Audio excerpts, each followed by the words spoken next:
अस्सलाम वालेकुम व्यूवर्स।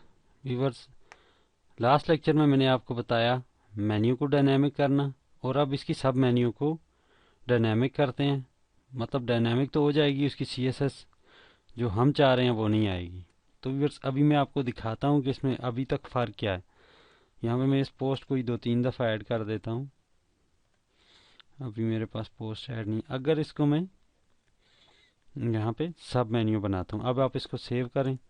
यहाँ पे आके व्यूवर्स इसको रीलोड करेंगे तो व्यूवर्स आप देखेंगे कि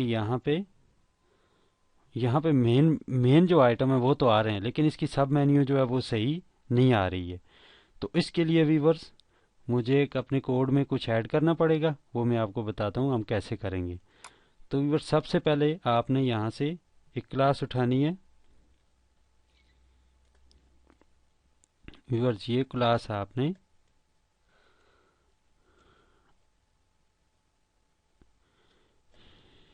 क्लास आपने अपने फंक्शंस में सेव करनी है। इसको व्यूवर्स यहाँ पे पेस्ट कर दें।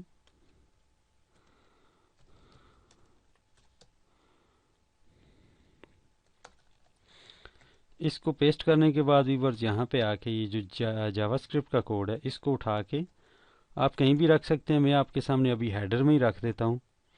तो यहाँ पे आके इसको पेस्ट कर दें। व्यूवर्स, ये कोड आपको नेट से भी मिल जाएगा, जो मैंने अभी लगाया ये आपको नेट से इजीली मिल जाएगा। ये बूटस्ट्रैप की सेटिंग के लिए, अभी हमारे पास जो थीम है वो बूटस्ट्रैप का है, तो उसकी सेटिंग के लिए आपको नेट से भी मिल जाएगा। उसके बाद व्यूवर्स हमारे पास ये है कि नेक्स्ट हमने इस क्लास को, ये वाकर, इसको हमने ऐड कर देना है इसके साथ, और यहाँ पे इसको कामा दे देना है। अब व्यूवर्स इसको मैं रीलोड करता हूँ।